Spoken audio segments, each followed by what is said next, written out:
ইরানে যুক্তরাষ্ট্রের সর্বশেষ হামলার জবাবে এবার বাহরাইনে অবস্থিত মার্কিন পঞ্চম নৌবহরের ঘাঁটিতে পাল্টা ড্রোন হামলা চালিয়েছে ইরান। মঙ্গলবার গভীর রাতে চালানো এই হামলার পর তেহরান হুঁশিয়ারি দিয়ে জানিয়েছে, ওয়াশিংটন তাদের সামরিক আগ্রাসন অব্যাহত রাখলে ভবিষ্যতে আরও কঠোর ও ব্যাপক পাল্টা আঘাত হানা হবে।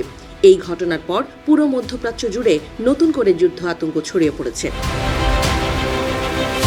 সংবাদ মাধ্যম আল জাজিরার প্রতিবেদন থেকে জানা গেছে, দক্ষিণ ইরানে মার্কিন বিমান হামলার প্রতিশোধ নিতেই বাহরাইনের মার্কিন নৌঘাঁটি লক্ষ্য করে এই ড্রোন হামলা চালানো হয়েছে বলে দাবি করেছে ইরান। রাষ্ট্রীয় গণমাধ্যমে পাঠানো এক বিবৃতিতে আইআরজিসি জানিয়েছে, দুই পক্ষের মধ্যে সংঘাত এখনও চলমান রয়েছে। একই সঙ্গে তারা সতর্ক করেছে যে যুক্তরাষ্ট্রের সামরিক আগ্রাসন কোনোভাবেই বরদাস্ত করা হবে না। এর আগে আইআরজিসি নিশ্চিত করেছে, মার্কিন সামরিক বাহিনী দক্ষিণ ইরানের জাস্ক, সিরিক এবং কেশম দ্বীপের বিভিন্ন স্থানে আকস্মিক হামলা চালায়। যুক্তরাষ্ট্রের সেই হামলায় সিরিকের বেমানি এলাকার একটি গুরুত্বপূর্ণ টেলিযোগাযোগ টাওয়ার ক্ষতিগ্রস্ত হয় এবং দুটি পানির ট্যাঙ্ক ধ্বংস হয়ে যায়। এদিকে ইরানের এই আকস্মিক ড্রোন হামলার পর বাহরাইন জুড়ে সতর্কতা সাইরেন বাজানো হয়েছে। উদ্ভূত পরিস্থিতিতে বাহরাইনের স্বরাষ্ট্র মন্ত্রণালয় দেশটির জনগণকে আতঙ্কিত না হয়ে শান্ত থাকার পরামর্শ দিয়েছে এবং দ্রুত নিকটস্থ নিরাপদ স্থানে আশ্রয় নেওয়ার আহ্বান জানিয়েছে।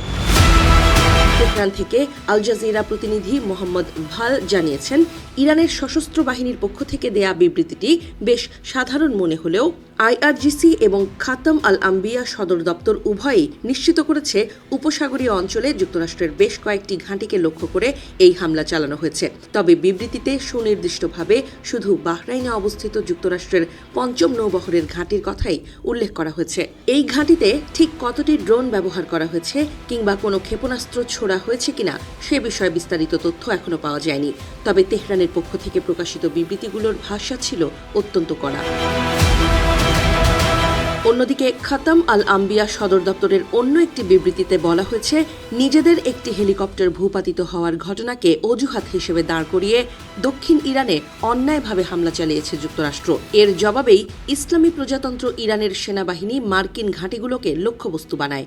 যৌথ বাহিনীর এই সফল অভিযানের পর তারা মার্কিন সামরিক বাহিনীকে সতর্ক করে বলেছে, তারা যদি আবারও ইরানের বিরুদ্ধে কোনো ধরনের আগ্রাসন চালানোর চেষ্টা করে, তবে এই অঞ্চলের নির্ধারিত মার্কিন লক্ষ্যবস্তুগুলোতে আরও তীব্র ও বিধ্বংসী হামলা চালানো হবে।